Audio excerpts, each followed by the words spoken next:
Hello বন্ধুরা, কেমন আছেন সবাই? আশা করি সবাই ভালো আছেন। প্রতিদিন নিত্য নতুন গল্প পেতে আমাদের লাভ কাহিনী চ্যানেলটি সাবস্ক্রাইব করুন।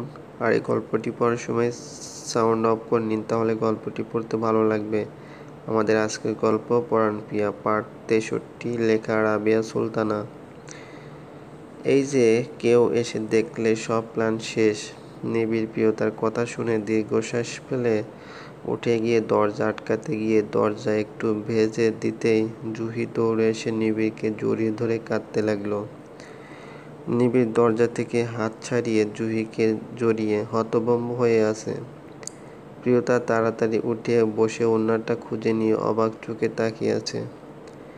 জুহির কান্নার শব্দ একটু কমে আসতেই নিবিড় জুহিকে বুক থেকে ছাড়িয়ে সামনে আসা চুলগুলো কানে গুঁজে দিয়ে, কি হয়েছে তোর?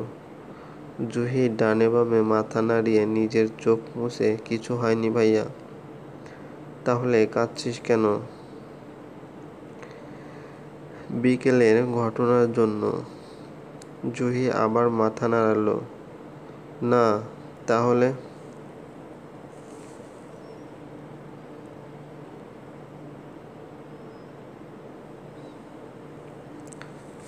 ভাইয়া, রিশাদ ভাইয়া বলে আমি নাকি তোমার সৎ বোন, এই জন্যই তুমি আমার বিয়েটা ভেঙে দিলে।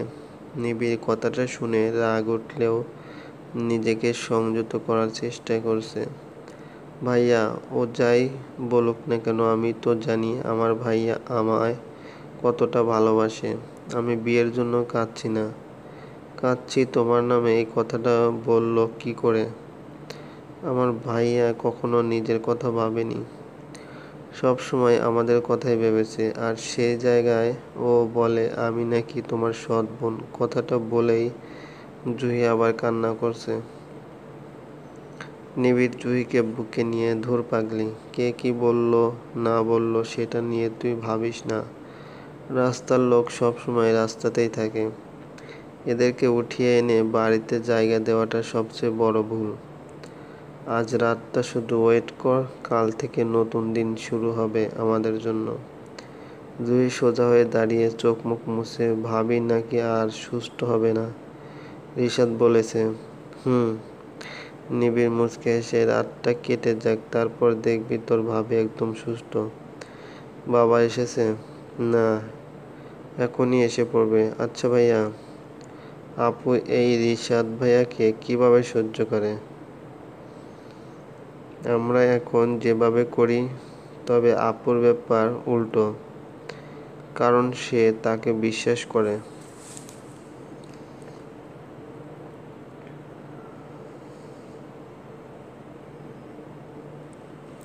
জুহির প্রিয়তার দিকে চোখ পড়তেই এগিয়ে এসে প্রিয়তার সামনে বসে। ভাবি, তুমি এখন আর আমাকে আগের মতো ভালোবাসো না জানো, আমার খুব খারাপ লাগে। প্রিয়তার প্রশ্নবোধক চাহনিতেই জুহি বলল, কাল আমার রেজাল্ট দিচ্ছে, সবচেয়ে যার বেশি খুশি হওয়ার কথা সেই তুমিই তো অসুস্থ। সবাই বলে তুমি নাকি এখন বাচ্চাদের মতো কিচ্ছু বোঝো না। প্রিয়তার নিচের দিকে তাকিয়ে আছে, ইচ্ছে করছে জুহিকে জড়িয়ে ধরতে, একটু আদর করতে ইচ্ছে করছে। কতদিন ওকে আদর করা হয় না, ওর খেয়াল রাখা হয় না। মেয়েটা আমায় বড্ড ভালোবাসে।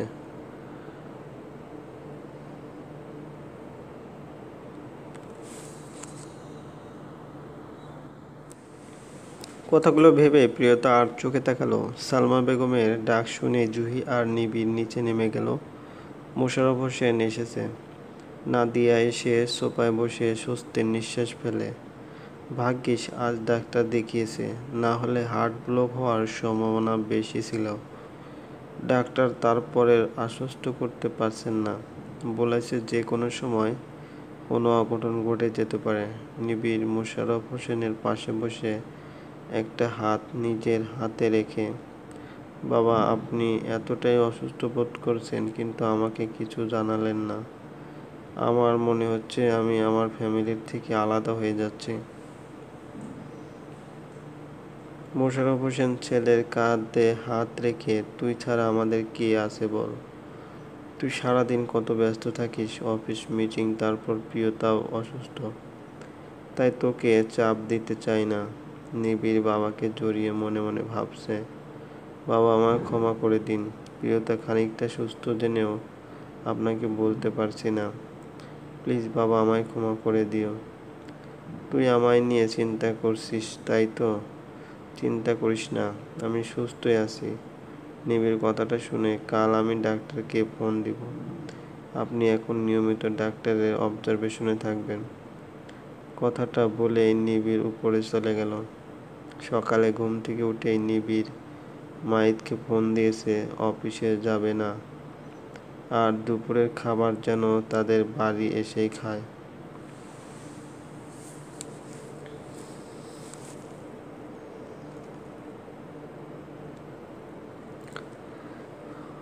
মাহিদও ফোন রেখে নিজের কাজে মন দিল। নিবিড় ফ্রেশ হয়ে প্রিয়তার জন্য নাস্তা বানিয়েছে নিজের হাতে। ভেজিটেবল স্যুপ আর এক গ্লাস দুধ নিয়ে রুমে এসে রাতে যা শিখেছে মনে আছে? প্রিয়তা চুল ঠিক করে আছে। টের দিকে চোখ পড়তেই, আপনি এইগুলো আজ আবার বানিয়েছেন? আমি কিন্তু খাবো না। কেন? আজকের দিনটাই শুধু খাও, কাল থেকে খেতে হবে না। প্রিয়তা কিছু বলল না, উঠে নিবিড়ের ঘাড়ের দুই পাশে হাত দিয়ে জড়িয়ে ধরে, আপনি বিষ এনে দিলেও হাসি মুখে খেতে পারি, কিন্তু তার জন্য শুধু আপনি আপনার ভালোবাসাটা দিলেই হবে।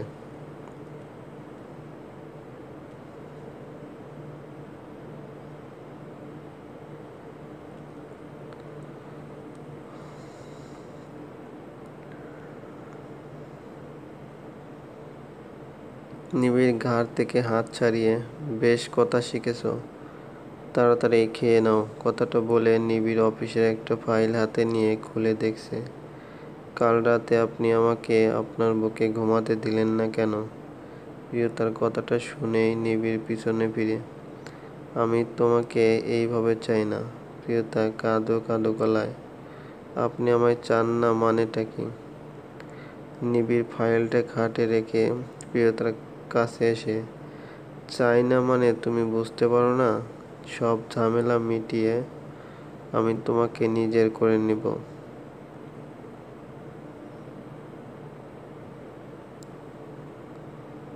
এর আগে না। কথাটা শুনে প্রিয়তা আর কিছু বলল না। সকালে ডাক্তার শারমিন এসে রিশাদের সামনে বলে দিয়েছে প্রিয়তা আর কখনো সুস্থই হবে না, যদিও হয় সময়ের ব্যাপার। শারমিন কথাগুলো বলে যাওয়ার পর থেকে রিশাদ মনে মনে উৎফুল্ল হয়ে পড়েছে। নিবিড়ও কায়দা করে বাড়ি থেকে বেরিয়ে গেল মিটিংয়ের নাম করে। রিশাদ প্রিয়তার রুমে আসতেই প্রিয়তা রিশাদকে দেখে, তুমি এসেছো? এতক্ষণ কই ছিলে? রিশাদ হাসি মুখে কিছুক্ষণ তাকিয়ে থেকে, আমি তো তোমার কাছেই আছি, কিন্তু ওরা তো আমায় আসতে দেয় না। প্রিয়তা করুণ গলায় বলল, কারা আসতে দেয় না? ওরা জানে না আমি তোমায় ছাড়া থাকতে পারি না।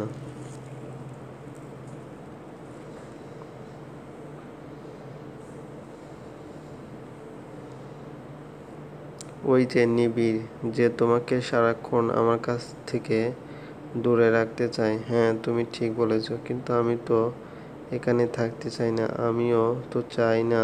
তাহলে আছো কেন? তুমি এখানে পড়ে আছো তাই তো আমিও যাই না। ও, আমি যাব?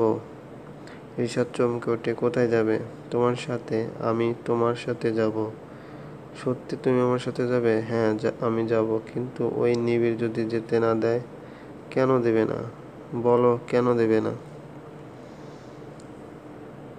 আরে আস্তে আস্তে এইভাবে চেঁচালে সবাই এসে পড়বে, পরে আমাদের আর যাওয়া হবে না। প্রিয়তার ঠোঁটে আঙ্গুল দিয়ে, ইস, ওরা জেনে যাবে বলেই খিলখিল করে হাসতে লাগলো। প্রিয়তা হাসি থামিয়ে গম্ভীর মুখে বলল, ওই ডাইনি তোমায় যেতে দিবে? না দিলে জোর করে যাব। শোনো, বিকেলে আমরা এখান থেকে অনেক দূরে চলে যাব। তুমি কাউকে কিচ্ছু বলবে না, ঠিক আছে? না, আমরা ওই ডাইনিকে বলে যাব। না প্রিয়তা, ওকে বলে যাবে না। তাহলে আমি যাব না। তুমি ওকে না বললে আমি যাব না। ওকে বলবে তুমি আমার সাথে থাকতে চাও। আমি আর তুমি আজ থেকে একসাথে থাকবো। কি বলবে তো? রিশাদ আনন্দে এতটাই উন্মাদ হয়ে গেছে, প্রিয়তার সুষ্ঠুভাবে আচরণগুলোকে তার অসুস্থ মনে হচ্ছে। প্রিয়তাকে পাবার লোভের জন্য তাকে গ্রাস করে নিয়েছে। প্রিয়তার হাতে নিয়ে চুমু খেয়ে, আমি এক্ষুনি সব বলছি। আজ থেকে তুমি আর আমি একসাথেই থাকবো। আমি কাউকে ভয় পাই না। তুমি আমার পাশে থাকলে আমি সব করতে পারবো।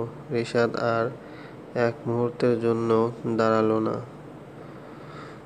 তড়িঘড়ি করে রুমে চলে গেল। নাদিয়া, নাদিয়া, কোথায় তুমি?